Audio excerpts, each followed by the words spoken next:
start. The economic survey for 2020-21 is an expensive attempt at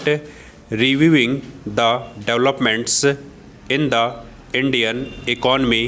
during the current financial year and providing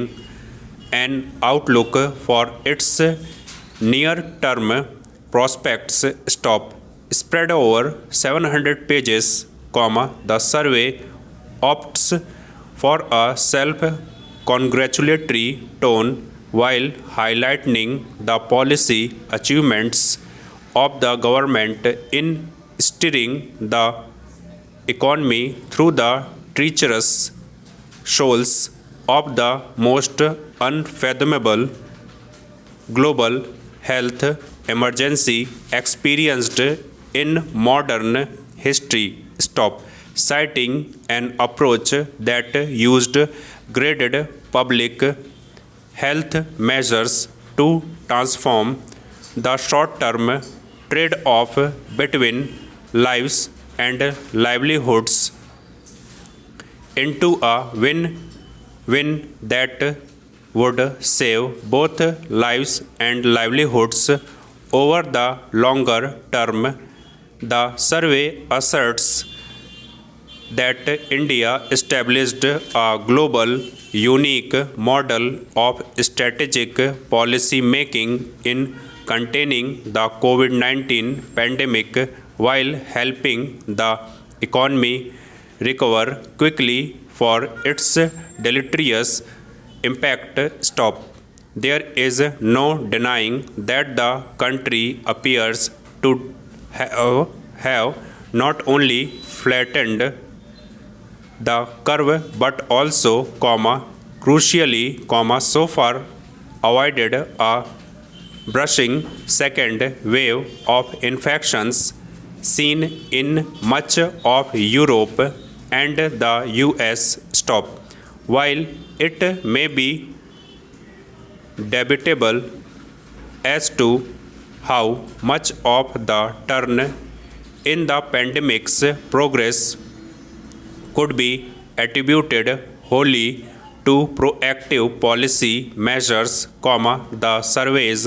contention that India has turned the crisis into an opportunity to strengthen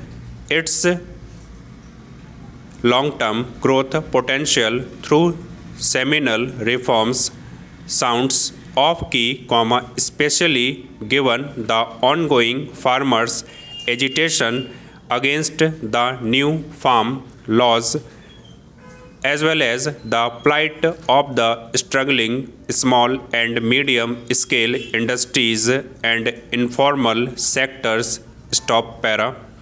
The survey goes on to forecast that the economy is currently experiencing a V-shaped recovery that would enable GDP to expand, even by conservative estimate, by 11% in real terms in 2021-22.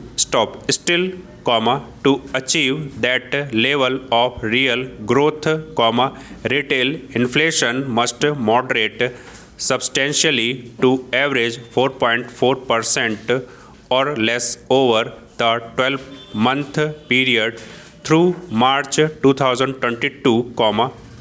given the survey has projected nominal growth at 15.4%. Also, while betting for a fiscal push to support the reviving economy, it posits an upside to the growth prognosis predicted on, among other factors, a rapid rollout of the COVID-19 vaccines and a recovery in demand in the battered services sector. However, the document fails in providing an honest assessment of the on-ground economic situation by overlooking key aspects including the extent of unemployment, even as it hints at the level of rural joblessness, which followed the return of millions of urban casual workers in the wake of last year's hastily implemented lockdown stop. This is does by taking credit for a recorded 311.92 crore person days of work generated over the last 10 months under Mahatma Gandhi Narega stop, and in contending that growth should be prioritized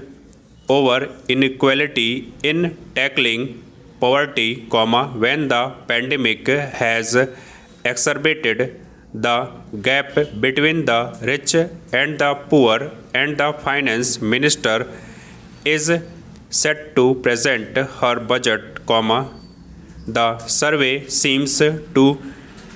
privilege wealth creation over all else. Stop.